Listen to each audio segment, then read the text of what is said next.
गुरुर्ब्रह्मा गुरुर्विष्णुर्गुरुर्देवो महेश्वरः गुरुः साक्षात् परब्रह्म तस्मै श्री गुरवे नमः। स जयति सिन्धुरवदनो देवो यत्पादपङ्कजस्मरणं वासरमणिरिव तमसां राशिन्नाशयति विघ्नानाम्। रामाय रामभद्राय रामचन्द्राय वेधसे रघुनाथाय नाथाय सीतायाः पतये नमः। जयांचा जनी जन्मनामार्थ झाला जयांनी सदा वासनामात केला।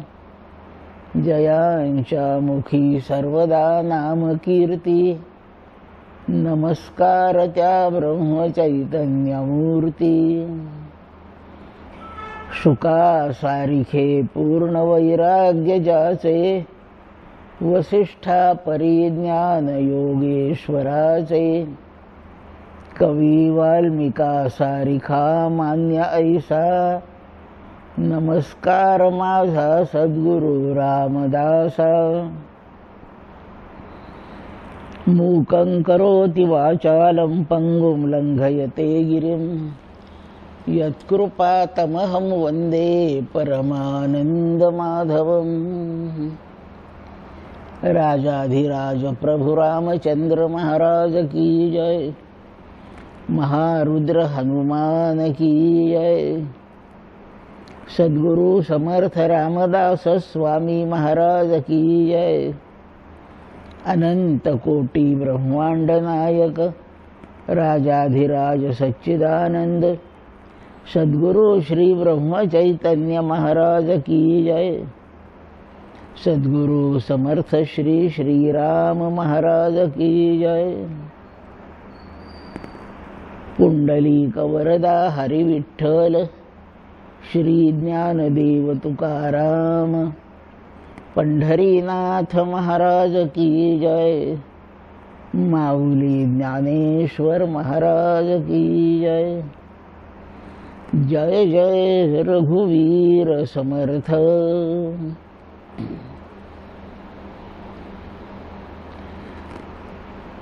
भगवान श्री रामराय आणि श्री हनुमंत सकल स्थानीय देवता यांच्या श्री चरणांना नमस्कार।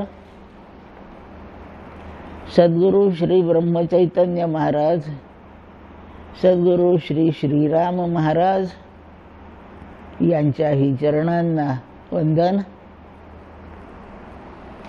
सकल सत्पुरुषांना नमस्कार आणि आपणा सर्व भाग्यवंत श्रोत्यांना बंधू भगिनींना सप्रेम अभिवादन।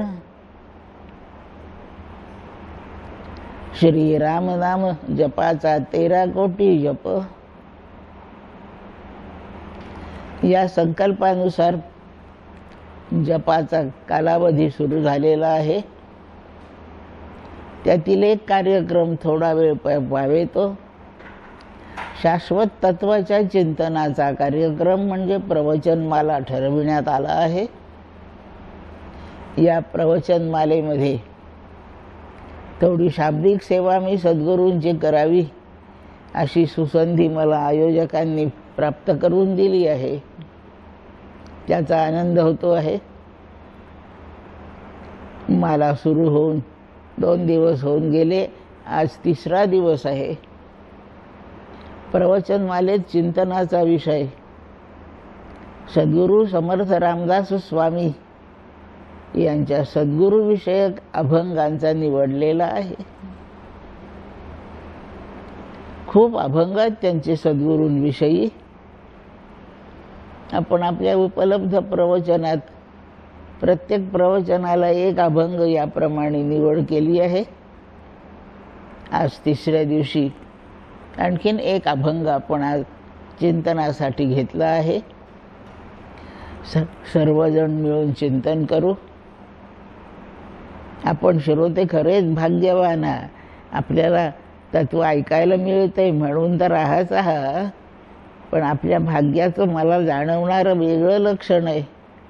आपणापुढे प्रवचन करताना मला एक ठराविक प्रकारचं छान स्फुरण असतं. ते स्फुरण आपणाकडून येत आहे म्हणून आपण भाग्यवंत आहात, पुण्यवंत आहात, भाग्यवंत आहात. आणि म्हणून आपल्यासोबत बोलताना माझा उत्साह टिकतो. मला शब्दांची टंचाई पडत नाही.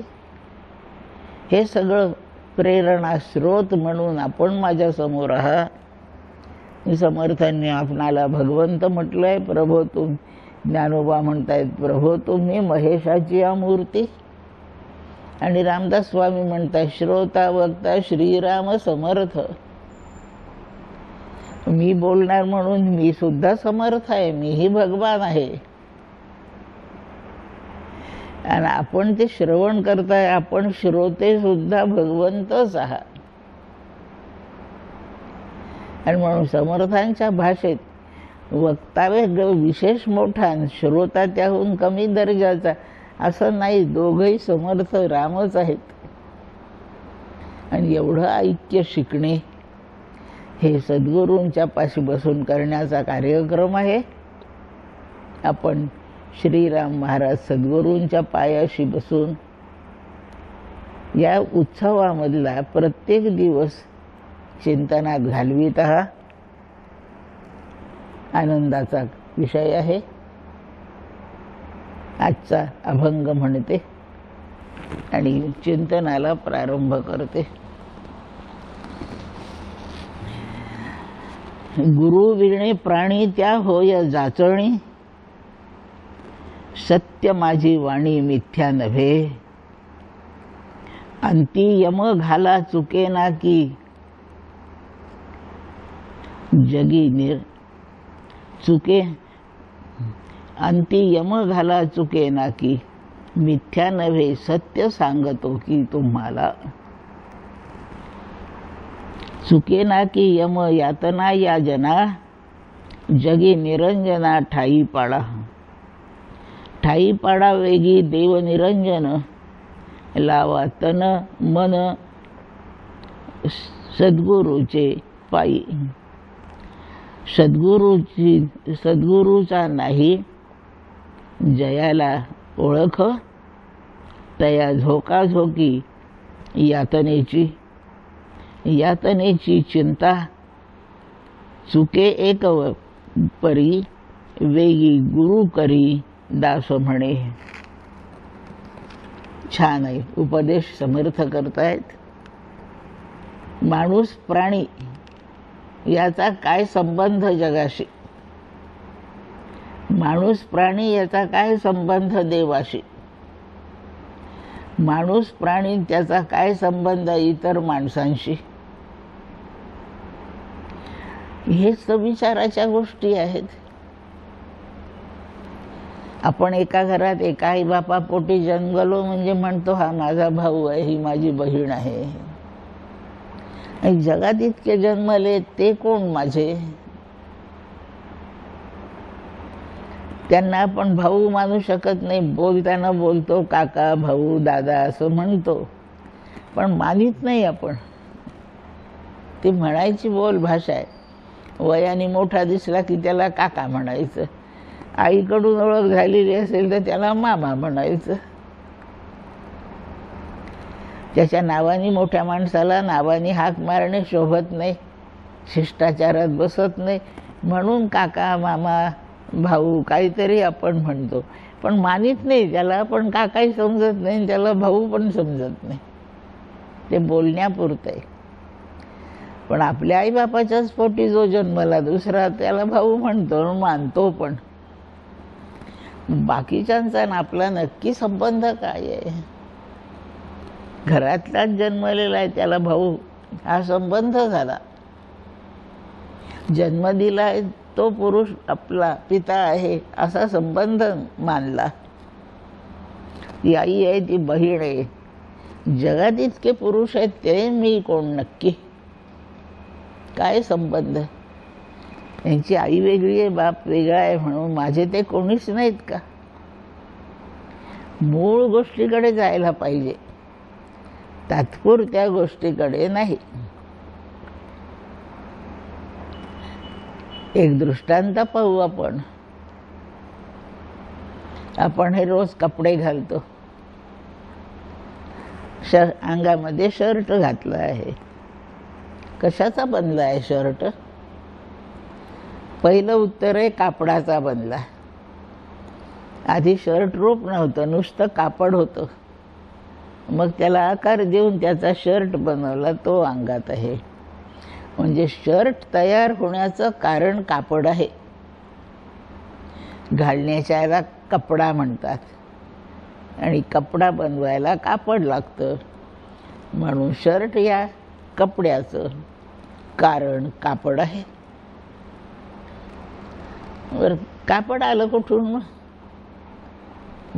असं काही कुठे तयार कापड उगवत नाही जमिनीत. पावसाबरोबर खाली पडतही नाही. कुठून आलं? ते सुतापासून बनलं. म्हणून कापडाचं कारण सूत आहे. आपल्या शर्टाचं ताबडतोब कारण कापड आहे आणि कापडाचं कारण सूत आहे. सूतही काही कुठे तयार आहे काय की नसते? सूत कुठून आलं? सूताचं काय कारण आहे? ते कापसापासून आलं. आधी सूत नव्हतं. झाडाला सूत नाही लागत. झाडाला कापूस येतो. हे सूताचं कारण कापूस आहे. कापूसही कुठे तयार नसतो, तो झाडाला येतो. कापसाचं झाड आलं म्हणजे नाही कापूस येत. त्या झाडाला आधी बोंड येतात. बोंड पिकून पक्के होतात, तेव्हा त्या बोंडांमधून कापूस प्रकट होतो. म्हणजे कापसाचं कारण बोंड आहे. बोंड काय कुठं उगवतात? नुसते नाही, ते झाडालाच लागतात. बोंडाचं कारण झाड आहे. झाड तरी कुठून आलं? ती सरकी पेरली तेव्हा झाड आलं. झाडाचं कारण सरकी आहे. इथपर्यंत जाऊन थांबू आपण. सरकीपासून बोंड, झाड, झाडापासून बोंड, बोंडापासून कापूस, कापसापासून सूत, सुतापासून कापड आणि कापडापासून कपडा, आणि तो आता अंगात आहे. मूळ कारणाकडून आल्यावर असंच म्हणता येईल आपण सरकीच नेसलोय, आपण सूतच नेसलो आहोत. आपल्या अंगात आत्ता सूतच आहे. आणि मी जर म्हटलं की तुमच्या अंगावरचं सूत खूपच छान आहे, हसाल तुम्ही मला. सूत नाही, मी तर शर्ट घातलाय. आला कुठून शर्ट?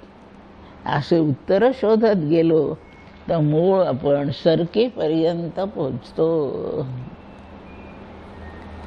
तसे आपण कुठून आलो? आईबापापासून आलो. मग आईबाप कुठून आले? मग ते कुठून आले? मग ते कुठून आले? असं करीत गेलो तर देवापासून आपण आलो. सुरुवातीला फक्त देवच असतो. सदैव सौम्य इदम अग्रे असत. फक्त देवच होता. मग ही सृष्टी तेव्हा देवच होती. सुरुवातीला सृष्टीचं रूप देवच आहे. जसं कापडाचं मूळ रूप सरकी आहे, त्याप्रमाणे जगाचं मूळ रूप देवच आहे. कापड अंगावर घातल्याबरोबर सरकी मूळ दिसतच नाही. तसं जगाकडे पाहिल्यावर मूळ रूप देव दिसतच नाही. पण त्याचं मूळ रूप, जसं कापडाचं मूळ रूप सरकीच आहे, तसं जगाचं मूळ रूप देवच आहे. हातात अलंकार घातल्यावर अलंकारच तर दिसतो. माझ्या हातात मला पाटलीच दिसते. मी हातात पाटली घातली. काही चुकलं का बोलणं? नाही चुकलं. मी आणखीन खरं बोलते. मी पाटली हातामध्ये सोनं घातलंय. बरोबर आहे का चुकलं? व्यवहारात त्याला नाव पाटली पडलं, पण मुळात त्याचं नाव सोने हेच आहे. आणि सोन्यात काही फरक न होता जरा आकृती बदलली, आकृती बदलल्याने सोन्यात काही बदल झाला नाही. सोन्याचा रंग बदलला नाही, चव बदलली नाही, वजन बदललं नाही, त्याचा टिकाऊपणा बदलला नाही. रात्री दिवसात एकसारखंच आहे. अंगावर घातलं काय, पेटीत ठेवलं काय, त्याच्यात काहीच बदल येत नाही. असं न बदलणारं सोनं व्यवहारासाठी वापरायचं म्हणून त्याची पाटली केली. तसं ह्या जगाचं मूळ रूप परमात्माच आहे. त्यात काही बदल झाला नाही. पण आपल्याला आपले भोग भोगायचे आहेत, त्यासाठी काही व्यवहार करायचा आहे. म्हणून व्यवहारासाठी आपल्याला देव जसा मूळ आहे तसा वापरता नाही येत. म्हणून व्यवहारात वापरण्यासाठी एवढे झाडं झुडपं प्राणी तयार आहेत. सोनं सोन्याच्या गोळ्यासारखं विटेसारखं नाही वापरता येत व्यवहारात. त्याचे मणी करा, माळा करा, पाटल्या बांगड्या करा. सोन्यात काही बदल न होताना व्यवहारातले रूप असे येतात आणि त्या व्यवहारातल्या रूपांचा आपल्याला भोग होत राहतो. खूप आनंद होतो. माझ्या हातात पाटल्या आहे, गळ्यात माळा आहे, डोक्यावर मुकुट आहे, छानच आनंद वाटतो. लग्नात मिरवायला गेले की किती छान वाटतं. लोकांनाही आवडतं. व्यवहार सुरू आहे. आणि व्यवहार जेव्हा सुरू झाला, सोन्याने वेगवेगळे रूप घेतले आहेत, ती वेगवेगळी रूपे वेगवेगळ्या ठिकाणी ठेवावी लागतात. सोन्याची माळ केली, ती गळ्यातच ठेवावी लागते. बांगड्या केल्या, त्या मनगटातच घालाव्या लागतात. कमरपट्टा केला तो कमरेलाच बांधावा लागतो. मुकुट आहे तो डोक्यावरच ठेवावा लागतो. पैंजण केले ते पायातच आहे. पैंजण डोक्यावर घालून हिंडा पर, लोक काय म्हणतील. हिंडाय फिरायचा आहे, व्यवहार करायचा आहे, तेव्हा सोन्याचे अलंकार वेगवेगळ्या जागी मांडावे लागतात. आले हिंडून फिरून, लग्नामध्ये मजा करून झाली, आता झोपायचं. एवढे अलंकार घालून कोणी झोपत नाही. झोपायचं तर अलंकार उतरवून ठेवतो. मग उतरून ठेवल्यावर कुठे ठेवतात अलंकार? सगळे अलंकार एकाच डब्यात. ज्या डब्यात पाटल्या बांगड्या, त्याच्यातच पायातले पैंजण, त्यातच गळ्यातल्या माळा. व्यवहार संपल्याबरोबर ते सगळे एकाच डब्यात, आणि व्यवहार करायच्या वेळेला ते सगळे वेगवेगळ्या जागी. दृष्टांत छान समजावून घ्या. वेदांत फार सोपा आहे. आपण समजावून घेताना त्याला कठीण करतो. लक्षात आलं? एकच सोनं व्यवहाराकरता वेगवेगळी रूपे घेते, आणि व्यवहार संपल्यावर ते सगळी रूपे एकाच डब्यात जातात. कारण ते सगळं सोनंच आहे. म्हणून एकाच जातीचे सगळे दागिने, आकार वेगळे, नावं तुम्ही वेगळे ठेवले, पण ते सगळं सोनंच आहे. व्यवहार थांबलाय म्हणून एका जागी आहेत. भोजनाचा व्यवहार चालू आहे, करायचा आहे. सगळा जेवण्या खाण्याचा व्यवहार करायचा आहे. कढीचं पातेलं वेगळं, बासुंदीचं वेगळं, श्रीखंडाचं वेगळं, वरण वेगळं, पालेभाज्या वेगळ्या, चटण्या वेगळ्या. अजून व्यवहार आहे म्हणून सगळे वेगळे. आता जेवलो. ज्या पोटामध्ये कढी आहे त्याच पोटामध्ये बासुंदी आहे, लक्षात ठेवा. व्यवहार संपला. सगळे पदार्थ एकाच पोटात आहेत. मिरच्यांचा ठेचाही तिथेच आहे. आंबट लिंबाचा जो लिंबू रस आहे तो त्याच पोटात आहे. कोणतंही पक्वान्न न करा, गुलाबजामुन करा, पुरण करा, काही करा, खारट तुरट आंबट सगळे पदार्थ एकाच पोटात. जेवण्याचा व्यवहार संपला म्हणून एका पोटात. आता उरलेलं अन्न काढायचं, सगळं वेगवेगळ्या याच्यात. वाढेपर्यंत सगळे भांडे वेगळे. मग भेद फरक फक्त व्यवहारात आहे हे लक्षात ठेवायचं. आणि व्यवहार संपतो तिथे भेदच संपला. सगळ्यांचा दर्जा एकच आहे.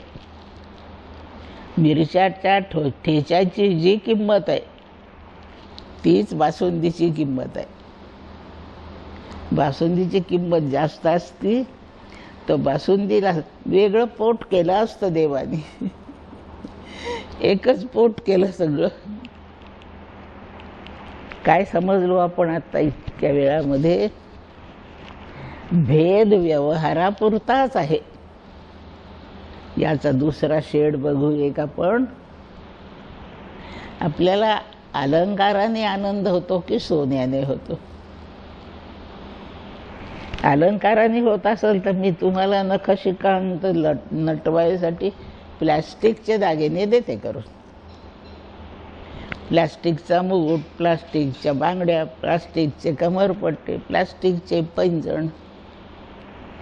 फोटो काढायला चालतात, पण त्या प्लास्टिकच्या अलंकाराने आनंद होतो का? मिरवाईसाठी आनंद करायचा असेल तर आकार दागिन्यांचा पाहिजे. आनंद कशाने होतो पण एवढे अलंकार घालून? प्लॅस्टिकचे अलंकार अंगभर घातले तरी आनंद नाही होते. पण 2 ग्रॅमची एक अंगठी जरी बोटात घातली तरी आनंद होतो. मग आनंद अलंकाराने होतोय का सोन्याने होतोय सांगा? मूळ रूपात आनंद आहे आणि घेतलेले नवीन रूप हा व्यवहार आहे. व्यवहार मिरवायचा आनंद देतो, पण आपल्याला श्रीमंत मी आहे वाटायचं असेल तर अलंकार सोन्याचे पाहिजे. म्हणून आनंद व्हायचा असेल तर हे अलंकार सोन्याचे आहेत. मी गेले एका लग्नामध्ये, मी घातल्याचा नाही मुद्दा, ती वधू जी होती जिचं लग्न होतं तिच्या अंगावर खूपच अलंकार पाहिले मी. हल्ली कमरपट्टा फारसा दिसत नाही, तिच्या अंगावर कमरपट्टा होता. देवाचे मुकुट असतात असे उंच नव्हता, पण तिच्या मस्तकावरही एक अलंकार घातलेला होता. हातात खूप अलंकार, गळ्यात खूप 32 नटवलेली होती. दिसतही छान होती. पण मी प्रवचनकार असण्या कारणाने मी जरा चिकित्सक जास्त आहे. मग माझ्या शेजारी जे त्यांच्याच ओळखीचे लोक होते, ज्यांच्या घरचं लग्न, ते ओळखीचेच माझ्या शेजारी बसले होते. मी त्यांना पहिला प्रश्न विचारला, खूपच नटली हो पोरगी, अंगभर अलंकार आहे, हे खऱ्या सोन्याचे आहेत का हो? मी हाच प्रश्न विचारला. म्हणजे आनंदाचा विषय खरं सोनं हे आहे. ही सोन्याने जी रूपे घेतली तो आनंदाचा विषय नाहीये. त्या रूपांचं मूळ रूप स्वरूप जे सुवर्ण आहे तो आनंदाचा विषय आहे. फोटोग्राफरच्या स्टुडिओमध्ये फोटो काढण्यासाठी त्यांनी खूप अलंकार ठेवलेले असतात आणि ते असे समोरही पडलेले असतात. आपल्या घरातले अलंकार असे समोर पडलेले असतात का? कारण ते स्टुडिओतले खोटे आहेत. फोटो काढायपुरते आहेत बस. वधूचा फोटो काढायचा आहे, गरिबाची पोरगी काही अंगावर अलंकार नाही. फोटो काढायचे स्टुडिओत जा, सगळे अलंकार मिळतात. आनंद त्याचा नाही आहे. आनंद जो आहे तो अलंकार सोन्याचे याचा. ह्या जगात हिंडत असताना जर आनंद करायचा असेल तर याचं मूळ रूप परमात्मा आहे हे शिकलंच पाहिजे. त्याच्याशिवाय आनंद होत नाही. हे आपल्याला कोण शिकविल? हे अंगावरचे अलंकार खास सोन्याचेच आहे हे मला कोण सांगेल? ज्याच्या घरी लग्न आहे त्यांनी बनवले तोच सांगेल, नाही मीच बनवले, अस्सल सोन्याचे आहेत. दुसरा लग्नाला येणारा कोणी वऱ्हाडी नाही ते सांगू शकत. ज्याने बनवले तोच सांगू शकतो. ज्याने बनवले त्याला परमात्मा म्हणतात. परमात्मा परमात्मा रूपाने बोलत नाही. शिकवण्याचं काम करताना परमात्मा गुरुचं रूप धारण करतो.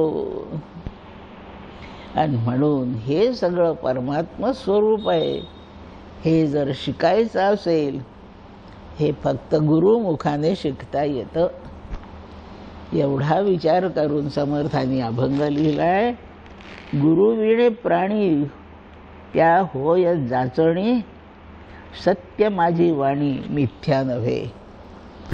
रामदास स्वामी वाचकांना, अभ्यास करणाऱ्या साधकांना म्हणतायत, सत्य सत्य सांगतो तुम्हाला, अगदी खरं बोलतो. खोटं बोलून मला कोणाला फसवायचं नाही आहे. माझा काही मतलब नाही. तुम्हाला सुख व्हावं यासाठी खरी गोष्ट तुम्हाला सांगतो. साधक हो, ऐका. आपल्याला जर सत्य, आनंदासाठी सत्य कारण समजून घ्यायचं असेल, ते सत्य कारण फक्त गुरूंना माहीत आहे. आणि म्हणून गुरु करीत नाही आपण. आपल्याला गुरु भेटला नाही, आपल्याशी गुरु बोलले नाही, आपण गुरुच्या पायावर अजून डोकं ठेवलं नाही, तोपर्यंत जाचणी, जाच म्हणजे जबरदस्तीने दुःख लादलं जातं. सासू सुनेला जाच करते असं आपण ऐकत आलो. हल्ली दोघे एकत्र राहतच नाही म्हणून जाचाचा प्रश्नच गेला. सासू फार छळते, जाच करते, म्हणजे जबरदस्तीने आपल्याला काहीतरी ठरवते, रचते आणि आपल्याला दुःख देते. ते मुख्य प्रत्यक्ष सत्य नसतं, पण ती जबरदस्तीनेच म्हणते. मगाशी मी पातेल्यात लोणी ठेवलं होतं, आता दिसत नाही, खाल्लं सुनेने.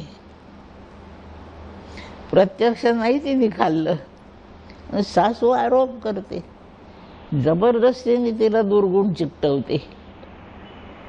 जबरदस्तीने दुःख चिकटवणे याला जाच करणे म्हणतात. प्रारब्धवशात ताप येतो. सून असो का सासू असो, कोणाला कधीतरी ताप येतो. तो कोणी कोणावर जबरदस्तीने लादलेला नाही. असं असतं, त्याला जाच नाही म्हणत. ते प्रत्यक्ष तसं नसताना आरोप केला जातो आणि दुःख देऊन छळलं जातं, याला जाच करणे म्हणतात. हे मगाशी दूध इथे सांडलं, ते नक्की तुम्हीच सांडलं, तुमच्याच हातून पडत असते. तुम्ही नाही न पाडलं, तुम्ही नाही सांडलं, पण मी तुम्हाला जबरदस्तीने सांगते.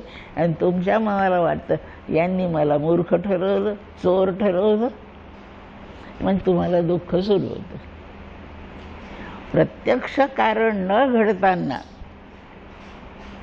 काहीतरी आपल्यावर आरोप लावून आपल्याला दुःख देणे याला जाच करणे म्हणतात. असा जाच आपल्याला कोण करतो,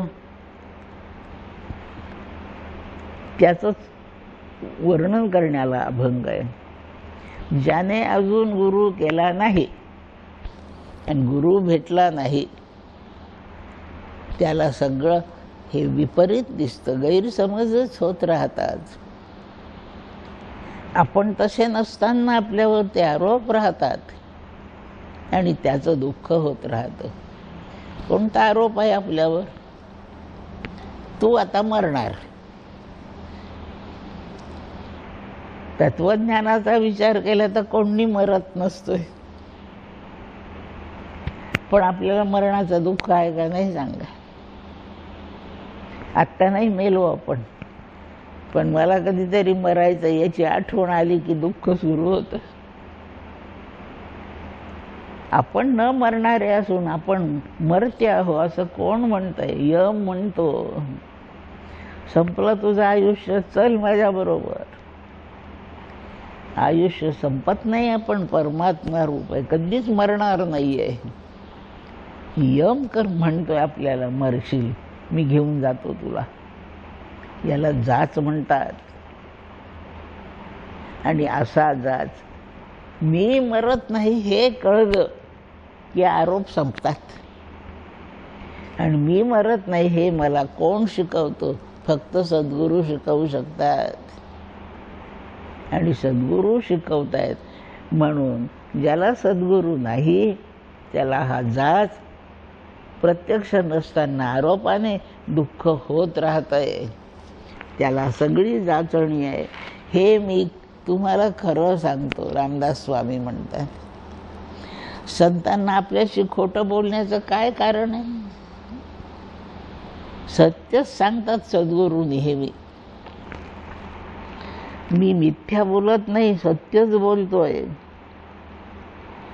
अंती यम घाला चुके ना की, शेवटी यम येऊन आपल्याला घेऊन जातो.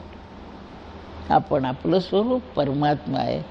आपण कधी मरत नाही हे ओळखलंच नाही, म्हणून आला तो यमन चालला मला घेऊन असं वाटतं.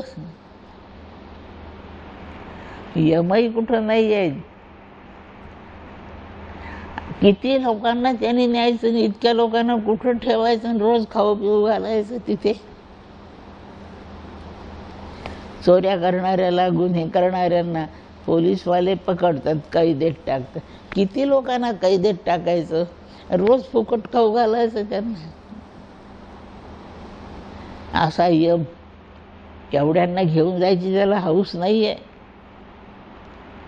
पण आपण मरत नाही हे ओळखलंच नाही.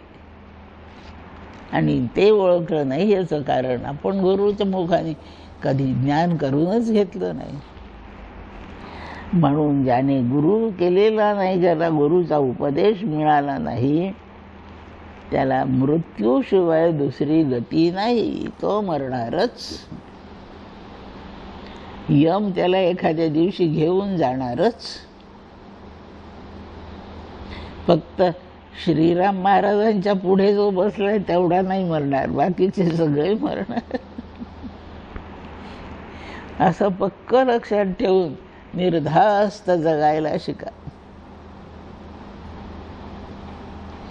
ज्याने अजून त्यांची कधीच पूजा केली नाही ते नक्की मरणार.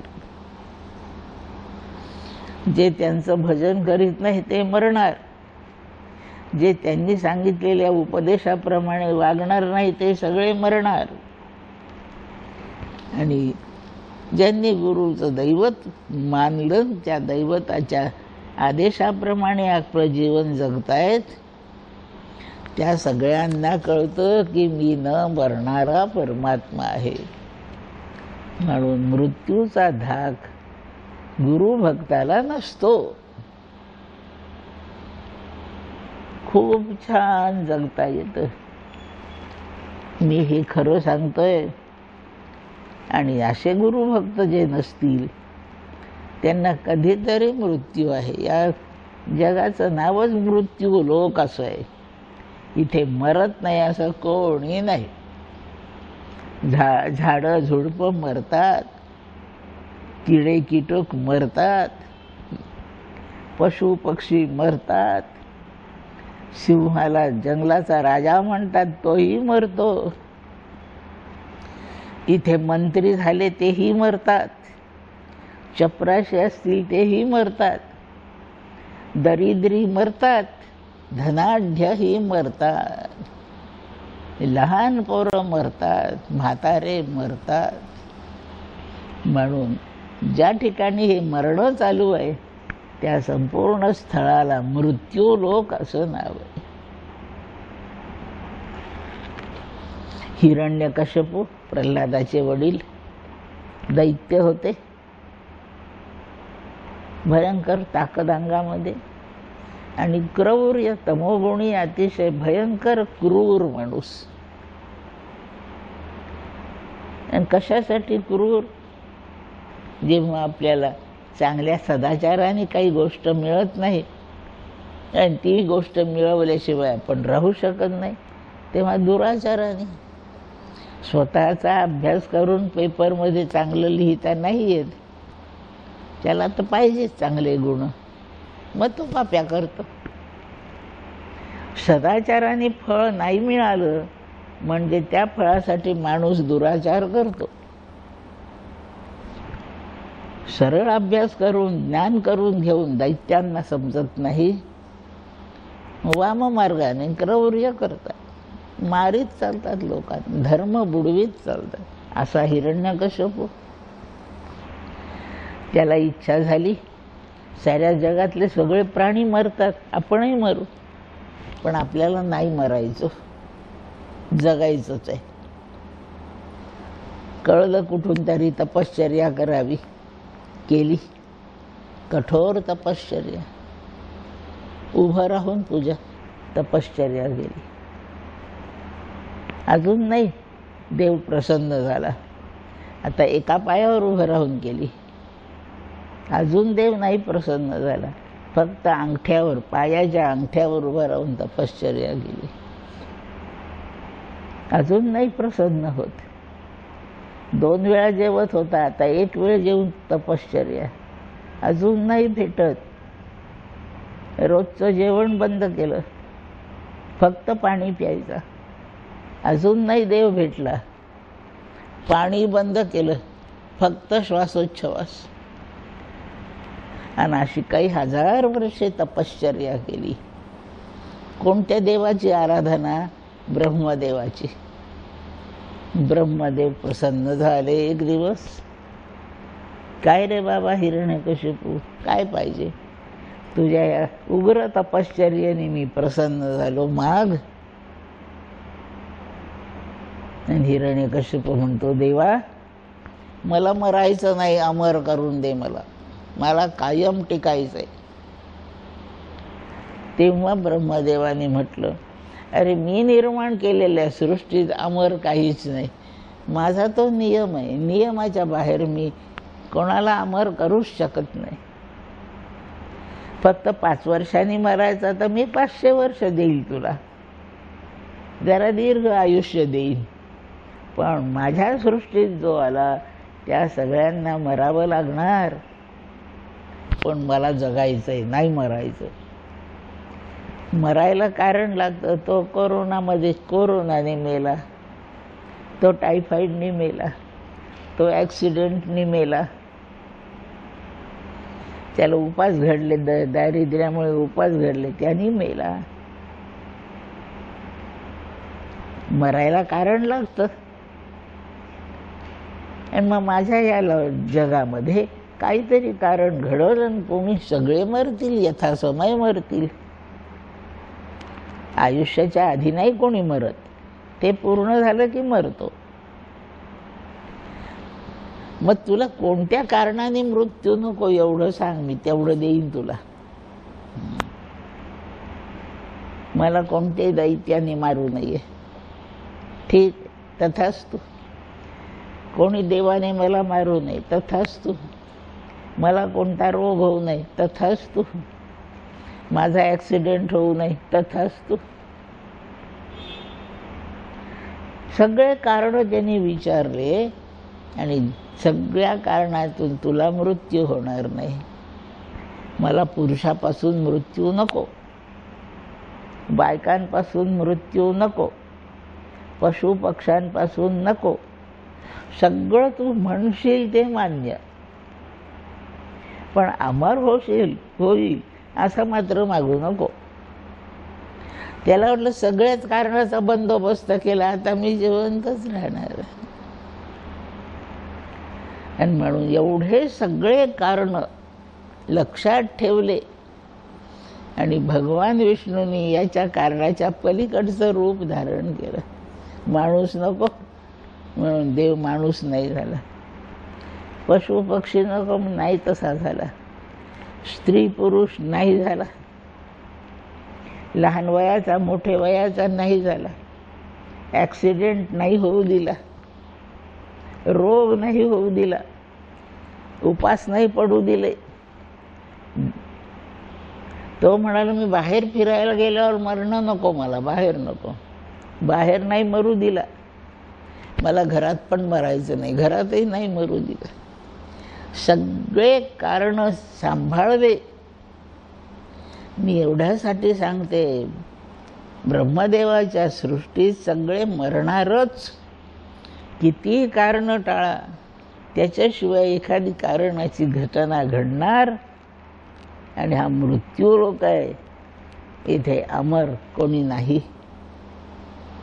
आणि म्हणून हिरण्यकशिपूला मारायसाठी देवानी नरसिंहाचा अवतार घेतला.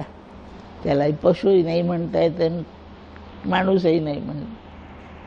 देव ते असं रूप नव्हतं त्याच्यापूर्वी, देवही नव्हता तो दैत्यही नव्हता, तो माणूसही नव्हता. आणि याप्रमाणे मुद्दा चाललाय. समर्थ म्हणतात मी सत्य बोलतो. एक गुरु जर करून आपण ज्ञानी नाही झालो तर त्या प्रत्येकाला यमाकडे जावं लागणार, मरणारच तो. जे जे उत्पन्न झालं ते संपणारच आहे. आणि म्हणून आपल्याला जर अमर व्हायचं असेल तर एकच गोष्ट आहे, अमर असणारा परमात्माच मी आहे हे शिकून घेतलं पाहिजे. मृत्यू येतो याचा अर्थ आपल्यात कोणता तरी दोष असतो. ज्यात दोष नसतो त्या परमात्म्याला निरंजन म्हणतात. समर्थ उपदेश करतायत, या मृत्यूचा प्रसंग येण्याच्या पूर्वी निरंजनाला ओळखून घ्या. आपल्यातही काही दोष नाही, आपण शुद्ध परमात्मा आहोत. तुमचं रूप म्हणजे तुम्ही अंगठी आहे आणि माझं रूप म्हणजे मी बांगडी आहे. बांगडीला नाश आहे, अंगठीचा नाश आहे, पण बांगडीतलं अंगठीतल्या सोन्याला नाश नाही आहे. म्हणून मी अंगठी आहे समजून घेण्याऐवजी मी सोने आहे हे समजलं पाहिजे, म्हणजे विनाश नाही आहे. तसा मी माणूस नाही, मी गाय नाही, मी हत्ती नाही, हे समजावून घेऊन मी परमात्मा आहे असं पहा. आणि सगळंच परमात्मा आहे. मला कोणताही रूप आलं तर काय फरक पडतो. एखादी मोठी कंपनी आहे, खूप नफा झाला म्हणून दिवाळीत तो आपल्या कर्मचाऱ्यांना ती कंपनी बोनस देते. कंपनीने ठरवलं यावर्षी बोनस म्हणजे प्रत्येक कर्मचाऱ्याला 10 ग्रॅम सोनं द्यायचं. गेला सराफाच्या दुकानात सोनं आणायला कंपनीवाला, पाहिलं हे अलंकार सोन्याचे, अंगठ्या सोन्याच्या, बांगड्या सोन्याच्या, 10-10 ग्रॅम. ह्या सगळ्या अंगठ्या 10-10 ग्रॅमच्या आहेत. हे सगळे मणी 10-10 ग्रॅमचे आहेत. यातली प्रत्येक बांगडी 10 ग्रॅमची आहे. कंपनीवाल्यांनी म्हटलं अंगठीत बोनस दिली की पटकन बोटात घालता येईल म्हणून त्यांनी अंगठ्या खरेदी केल्या. बायकांना अंगठीपेक्षा बांगडीचं कौतुक जास्त आहे, बांगड्या घेतल्या त्यांनी. प्रत्येक कर्मचाऱ्याला, बाई असो का पुरुष असो, 10-10 ग्रॅम सोनं दिलं. 2-3 10 ग्रॅमचे बिस्किटच दिले लहान लहान. आता सगळे कर्मचारी भेटले, तुला काय मिळालं रे? मला अंगठीच मिळाली. त्यांना काय मिळालं? त्यांना गळ्यातली चेनच मिळाली. मग त्या कर्मचाऱ्यांनी आता भांडायचं का? अंगठीवाला मणीवाल्याशी भांडेल, पण कोण भांडणार नाहीत? सगळ्यांना सोनं 10 ग्रॅमच मिळालंय म्हणून आपण सगळे सारखे आहो हे कळालं की लोक ते भांडणार नाही. आकार पाहून भांडतील, पण ते आकार ज्या सोन्याचे ते सोनं पाहून सगळ्यांचे भांडणं मिटतील. तुका म्हणे जे जे भेटे ते ते वाटे मी ऐसे. अंगठी हिंडली, साखळीकडे पाहते आणि अंगठी म्हणते तू मी सारखंच, काही फरक नाही. तू ज्या मोलाचं सोनं आहे त्याच मोलाची मी अंगठी आहे. म्हणून मूळ रूप समजावून घेतले म्हणजेच आनंद असतो. याप्रमाणे आपण न मरणारे आहोत. ज्याला नाही अंगठी आवडली, ज्याला चेनच पाहिजे, तो सोनाऱ्याकडे जाऊन अंगठी मोडून चेन करून घेऊ शकतो. सोनं तेवढंच आहे, तसंच शुद्ध आहे. आणि याप्रमाणे हे न कळलं, ज्याच्यात दोष नाही ते सोनं आहे आणि ज्याच्यात दोष आहे ते अलंकार आहे. आपलं स्वरूप परमात्मा आहे आणि आपले देह वेगवेगळे आकार आहे. या आकाराकडे गेलं की त्रास होतो, आपल्या स्वरूपाकडे पाहिलं की त्रास जातो. ज्याच्यामध्ये दोष आहेत ते सदोष, ज्याच्यात दोष म्हणजे अंजन म्हणजे धब्बा म्हणजे डाग नाही असं जे निरंजन, तो परमात्मा तेवढाच फक्त निर्दोष आहे. म्हणून सद्गुरूकडे जाऊन शिकून घ्यायचंय. मी आणि हे सगळं जगातला प्रत्येक पदार्थ हा निरंजन आहे, निर्दोषच आहे. आणि निर्दोष असला म्हणजेच अमर होतो. बाकी ज्याच्यात विकार दोष आले ते हळूहळू नाहीसं होतं. गहू लवकर खराब नाही होत, कणिक लवकर खराब नाही होत, पोळ्या केल्या की लवकर खराब होतात. 1 दिवसाच्यावर पोळी नाही टिकत. म्हणजे पोळी सदोष आहे, विकारी आहे. आणि ज्याची पोळी बनली ते पीठ मात्र निर्दोष आहे, टिकतंय जास्त. 1 महिना कणिक टिकते, 1 वर्ष गहू टिकतो. सकाळच्या पोळ्या संध्याकाळी खराब होतात. म्हणून या तुलनेचा जो विचार केला तर गहू निरंजन आहे, त्याला दोष नाही. आणि पोळी विकारी आहे कारण ती नाचते. असं आपली शरीर नाचतात, आपण नाही नाचत. आपण परमात्मा रूपाने निरंजन आहोत. आपलं हे निरंजन स्वरूप गुरुपाशी बसून शिकूनच घेतलं पाहिजे. म्हणजे जीवनात कशालाही धोका नाही. ते अमर आहे. वेगी निरंजना ठाई पाडा. समजावून घ्या वेगाने. घाई कशाची करायची असेल? 12वी पास होण्याची नाही घाई करायची, ताप बरा होण्याची घाई नाही करायची, लग्न करायचंय लग्न होण्याची घाई नाही करायची. वेगाने घाईने काय मिळवायचं? आपण निर्दोष निरंजन परमात्मा आहो एवढं समजावूनच द्यायचं बस. आणि तेवढं समजल्याने सगळं समजल्यासारखं होतं. आपल्याला मूळ समजून घेणे एवढाच आपला कार्यक्रम आहे. एवढा कार्यक्रम समर्थ म्हणतात वेगाने करून घ्या. हे समजावून देतात सद्गुरूच, दुसऱ्याला समजावून देता नाही येत. ज्याने पुरणपोळी कधी केलीच नाही त्याच्याकडे पुरणपोळी कशी करता शिकण्याची ट्युशन लावून काही उपयोग आहे का? त्यालाच नाही माहिती, तो काय शिकविल? आणि म्हणून ज्याने आपण परमात्मा रूप आहे हे शिकून घेतलंय, ते ज्याला माहीत आहे त्याचीच ट्युशन लावली पाहिजे. आईस्क्रीम करायचंय, जो शिकला आईस्क्रीम करणे त्याच्यापाशी जाऊन शिका. अक्षरं कसे लिहायची, ज्याला लिहिता येतात त्याची ट्युशन लावा. ज्याला ते माहीतच नाही त्याची ट्युशन लावून काय उपयोग. आपण व्यवहार करणाऱ्या लोकांशीच एकामेकाशी बोलतो म्हणून आपल्याला आनंद होतच नाही, कारण कोण्याही प्रापंचिकाला आनंद माहीतच नाही आहे. असा प्रापंचिक नसतो, त्याला सगळं माहीत आहे, तो शिकवू शकतो. असा जो सर्वज्ञ त्याला सद्गुरू म्हणतात. आणि सर्वज्ञ असणाऱ्या सद्गुरूंना निरंजन निर्दोष वस्तू, सुखरूप आनंदरूप वस्तू कोणती हे माहीत आहे, म्हणून सद्गुरूच फक्त शिकवू शकतात.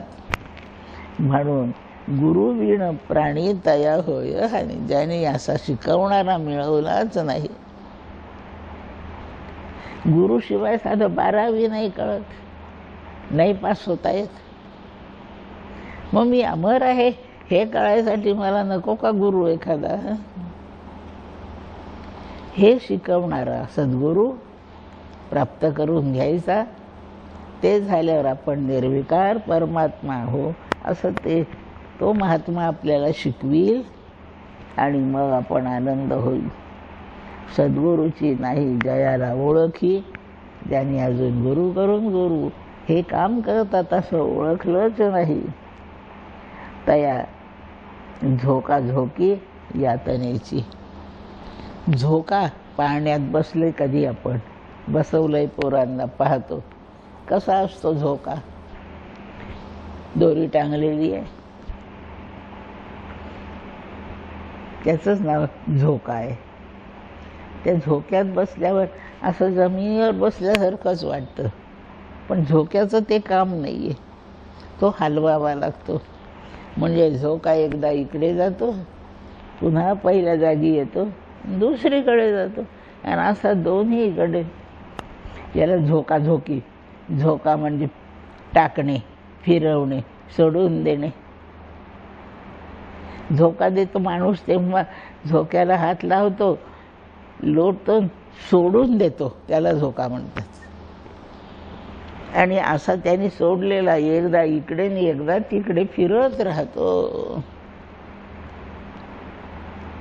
असं आपल्याला जेव्हा जन्माला घातलंय तेव्हा देवाने आपल्याला झोक्यात ठेवून एक झोका देऊन ठेवलाय, एकदा लोटलंय. आणि मग आपण एकदा इकडे जातो आणि एकदा इकडे जातो.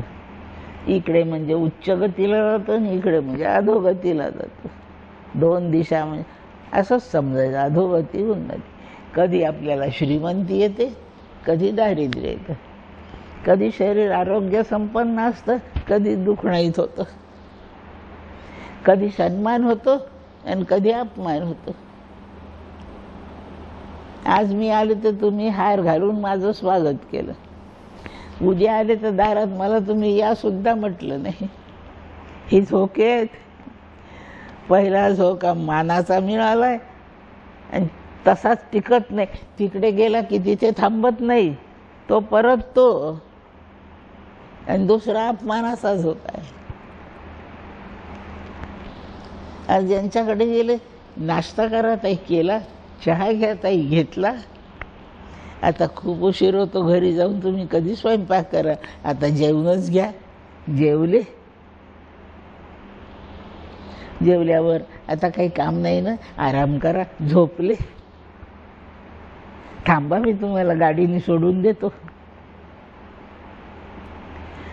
एवढा सत्कार आणि एवढा मान झाला. दुसऱ्या दिवशी आले, या म्हटलं नाही, चहा प्या म्हटलं नाही, चहा दिला नाही, नाश्ता तर सोडूनच द्या, जेवण्याची गोष्ट तर दूरच राहिली. हा इकडच्या बाजूला झोका बसला, त्याला झोकाझोकी राहते. पण मी परमात्मा हे कळल्यावर याही बाजूला परमात्माचा आहे, याही बाजूला तोच आहे, तर बाजूच नाही राहिल्या, एकटा फक्त परमात्मा. एकदा जन्मून शरीर माणसाचं मिळतं हा एक झोका आहे. पुण्यकर्म केलं नाही तर दुसरा झोका झाला, गाय म्हैस जनावर झाला. त्याहून अधिक पाप केला असेल तर झुरळ पाल विंचू असं काहीतरी होणार. असे अखंड झोके बसतात. मी परमात्मा हे कळल्यावर सगळीकडे परमात्माच असतो. मग मान अपमानाचा फरक पडत नाही, श्रीमंती गरिबीचा फरक पडत नाही, मरणे जगणे असा फरक पडत नाही. असा निर्विकार निरंजन निर्दोष आपलं रूप आहे, हे लक्षात ठेवा. सोने आपल्याजवळ असो, सोनेच असतं. चोरांनी चोरून नेव सोनंच असतं. त्यात चोरलं म्हणून सोन्यात काही बदल होत नाही. सेफमध्ये घरामध्ये तिजोरीत ठेवलं काही फरक पडत नाही, बँकेच्या लॉकरमध्ये ठेवलं काही फरक पडत नाही, रस्त्यात हरवलं पडलं हातातून काही फरक पडत नाही, चिखलात पडलं काही फरक पडत नाही, उकळत्या पाण्यात पडलं सोनं तापलं काही फरक पडत नाही. ते निरंजन आहे सोनं, निर्विकार आहे. कुठेही पडो ते सोनेपणा मुकतच नाही, सोनेच राहतं. असं परमात्मा कुठेही असो, जसाच्या तसा निर्विकार, त्याला झोक्यांनी फरक पडत नाही. उजवीकडे जावं का डावीकडे जावं काही फरकच नाही पडत. असं आपण आहो. एवढं शुद्ध आनंदरूप आपलं स्वरूप आहे हे फक्त सद्गुरू कळवू शकतात, कारण त्यांनाच ते माहीत आहे.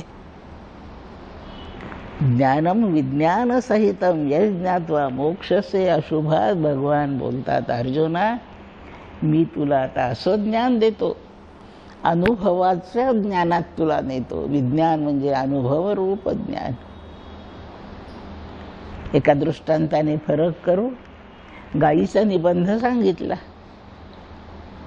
पोरं हो उद्या येणार आहे पेपरमध्ये गाईचा निबंध लिहा. कसा लिहायचा निबंध? गाईचं वर्णन. मी सांगतो लिहून घ्या, 10 वाक्य लिहावे लागणार आहे. गाईला 4 पाय असतात, 2 शिंगे असतात, 2 कान असतात, 2 डोळे असतात, टपोरे डोळे असतात, 1 शेपूट असतं. गाईचा रंग लालसर पांढरा काळा ठिपकी असलेला असा असतो. 10 वाक्य सांगितली, पाठ केले पोरांनी. एका वर्गात एका तुकडीत मास्तरनी निबंध लिहून दिला. पोरं हो उद्या पाठ करून या, पेपरमध्ये असं लिहिता आलं पाहिजे. हो सर. तुम्हाला कळलं का गाय म्हणजे काय? हो सर. त्या शाळेमध्ये ते 4थीचे 2 तुकड्या होत्या. ब तुकडीत गेला मास्तर, दुसरा मास्तर होता त्या शिकवायला. पोरं हो गाईचा निबंध आहे, दुसऱ्याही तुकडीत गाईचाच निबंध शिकवावा लागणार आहे ना. दुसऱ्या वर्गाला शिकवणारा जो मास्तर त्यांनी प्रत्यक्ष गायच नेली वर्गामध्ये. पोरांना म्हणतो तो दुसरा मास्तर, सांगा तुमच्या पुढे काय उभं आहे? गाय. करा बरं वर्णन गाईचं. सगळे पोरं त्या प्राण्याकडे पाहत आहेत, सगळेजण सांगतायत त्याला 4 पाय आहेत. मास्तरला सांगावं लागलं नाही, पोरांनाच कळलं. 2 डोळे, 2 कान इत्यादी, 1 शेपूट आहे, गाईचा रंग पांढरा आहे. 10 वाक्य पोरांनीच तयार केले. पोरं हो समजलं ना गाय म्हणजे काय? हो सर, हे समोर दिसते आम्हाला. दुसऱ्या वर्गातल्या पोराला अनुभवाने गाय कळाली आणि पहिल्या वर्गामधल्यांना फक्त शब्दांनी वर्णन कळालं. शब्दांनी वर्णन करणे याला ज्ञान म्हणतात आणि अनुभवाने शिकणे याला विज्ञान म्हणतात. मी प्रवचन करते, आता छान करते, छान येतं मला प्रवचन करता. मी फक्त शब्द सांगते, म्हणून मी फक्त श्रोत्यांना ज्ञान देते आहे.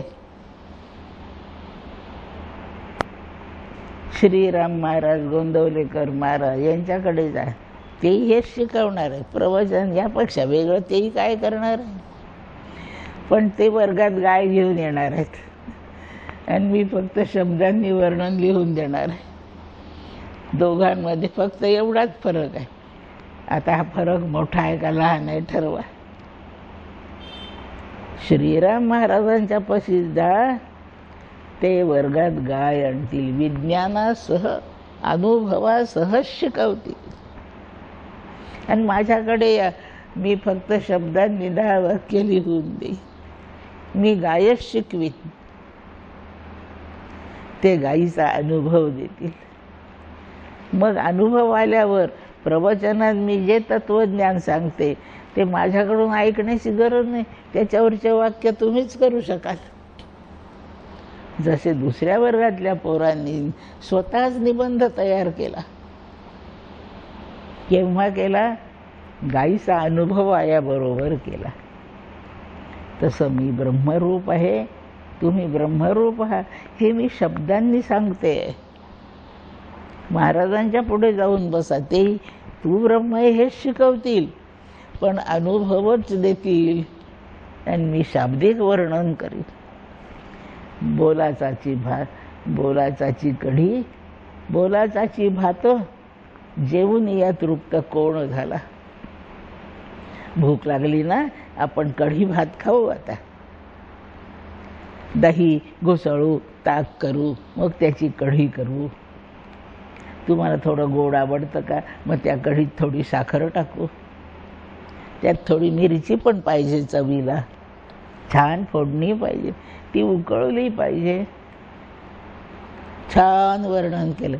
कशी झाली कढी? आणि भात बासमती तांदूळ मस्त धुतलेला, निवडलेला, छान शिजवला, मऊ झालाय, सुगंधी आहे. हे फक्त शब्दांनीच बोलणं चाललंय. तृप्त झाले का तुम्ही ऐकून?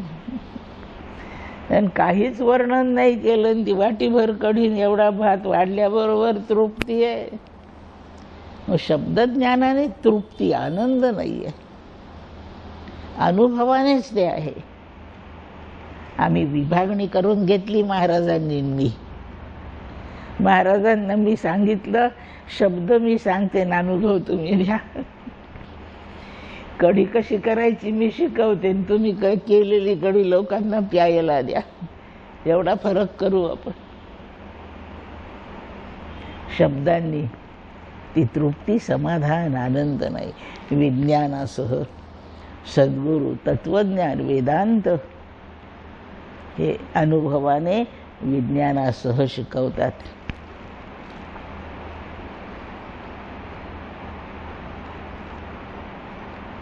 सद्गुरूची नाही जयाला ओळखी, त्या झोकाझोकी यातनेची. यातनेची चिंता चुके एकसरी, वेगी गुरुवरी. वेगी गुरु करी. बोलतायत आपल्याशी समर्थ. मरण्याचं भय चुकवायचं असेल, नाशिवंत काही नाही, सारं अमर आहे, निरंजन आहे असं समजायचं असेल तर ते ज्याला समजलंय त्याच्याकडूनच शिकून घ्या. गाणं शिकायचं आहे तर माझी ट्युशन लावून काय उपयोग आहे? तुम्हाला गणित शिकायचं असेल तर माझ्याकडे या. गाणं शिकायचं माझ्याकडून काय उपयोग आहे? मी स्वतः अमर आहे हे ज्याला शिकायचंय त्याने जो अमर आहे त्याच्याचकडे जावं. माझ्या तर केव्हाही मरण्याचा ठरलेला दिवस आहे. माझ्याकडे येऊन तुम्हाला अमरत्व कसंच कळायचं? ज्याने अमरत्व अभ्यासलंय, अनुभवलंय अशाकडे जावं. असा जो कोण त्याला सद्गुरू म्हणतात. आणि म्हणून आपल्याला सुखी व्हायचं असेल तर मी अविनाशी आहे, माझा नाश नाही, एवढंच तत्वज्ञान शिकलं पाहिजे जगामध्ये. एवढं तत्वज्ञान जो शिकला नाही त्याला माझ्याकडे 100 कोटी रुपये आहेत बँकेत, यांनी काही सुख नाही. मी 10 विषयात PhD केलंय, त्याचा काही उपयोग नाही. मला सगळे पक्वान्न मिष्टान्न करता येतात, काही उपयोग नाही. मी दिसायला फारच सुंदर आहे, काही उपयोग नाही. दुःख संपत नाही. आणि दुःख संपतं, दुःखरहित जो परमात्मा तो मी आहे, हे ज्याला माहीत आहे त्याचीच फक्त ट्युशन लावा. अशा मास्तरचं नाव सद्गुरू असं आहे. रामदास स्वामी म्हणतात, ज्यांनी अजूनपर्यंत गुरुची ओळख केली नाही, गुरुचा सहवास केला नाही, गुरुचे शब्द ऐकले नाहीत, तोपर्यंत दुःखाची हानी होत नाही. दुःख कायम राहतं. आणि हे तुम्हाला मी सत्य सत्य शिकवलं आहे. खोटं बोलण्याचा मला स्वभाव नाही आहे.